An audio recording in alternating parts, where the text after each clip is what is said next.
Shalom saudara sekalian, hari ini Kamis 14 Juni 2026.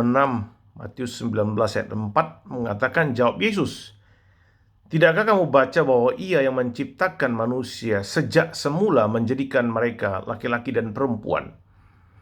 Saudara, di ayat ini Yesus menegaskan bahwa Allah menciptakan manusia pertama, Adam dan Hawa, laki-laki dan perempuan. Tidak ada yang melihat, saksi mata hanya satu, yaitu Allah sendiri. Dan di sini Yesus sebagai anak Allah, yang dalam Yohanes 1 disebutkan bahwa di dalam Dia dan melalui anak Allah ini yang adalah firman yang menjadi manusia, segala sesuatu telah diciptakan. Jadi kalau menyinggung sedikit tentang penciptaan yang kita bahas dalam minggu lalu, maka di sini kita menyaksikan lagi pribadi yang paling berotoritas menyampaikan kepada kita semua bahwa Allah menciptakan manusia sejak semula, yaitu Yesus sendiri. Tidak ada evolusi di sana. Amin, saudara. Kembali pada inti renungan kita hari ini, yaitu Allah menciptakan manusia, Adam dan Hawa, sebagai suami istri. Bukan hanya menjadi satu daging dan satu jiwa, tapi satu roh. Jadi Allah yang memberkati pernikahan mereka. Itu adalah poin kesatuan yang ketiga. Satu daging, satu jiwa, satu roh. Roh siapa? Roh Allah yang menciptakan pernikahan itu adalah satu, yaitu Roh Kudus. Itu yang dikaitkan dalam perkataan Yesus di ayat 4 yang tadi. Maka Allah Tritunggal yang sudah memberkati pernikahan pertama di Taman Eden harusnya menjadi Allah yang memberkati semua pernikahan orang percaya. Amin, saudara. Itu sebabnya Alkitab melalui tulisan Paulus sangat tegas sekali dalam menyampaikan bahwa pernikahan orang percaya haruslah pernikahan dalam iman yang sama.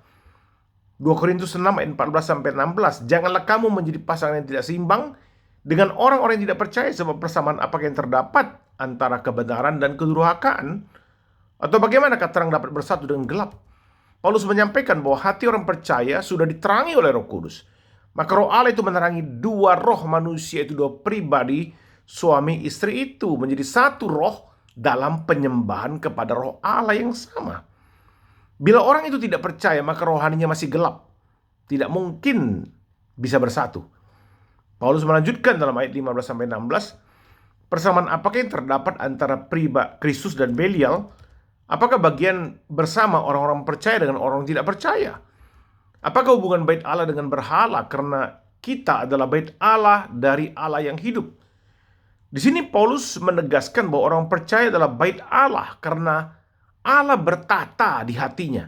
Hatinya sudah diserahkan kepada Allah. Sementara orang tidak percaya disamakan Paulus dengan tempat berhala dalam hatinya. Misalnya apa berhala-berhala itu? Agama-agama di dunia ini yang tidak menyembah Yesus itu adalah berhala. Orang ateis lainnya yang tidak mengakui Allah, tetapi sandar pada kemampuannya sendiri, kepada kekayaannya, kepada kepintarannya, atau ilmu pengetahuannya, nenek moyangnya, dan sebagainya, itu berhala. Itu fokus hatinya. Dan Paulus berkata bahwa orang yang seperti itu seharusnya tidak boleh menjadi pasangan orang percaya, kecuali orang itu bertobat, yang menyerahkan hatinya kepada Kristus. Hal itu ditegaskan lagi oleh Paulus saat dia menjelaskan kalau ada orang yang mau menikah lagi bila pasangannya sudah meninggal, saudara ya. Dalam 1 Korintus 7 ayat 39. Istri tidak terikat kepada suaminya.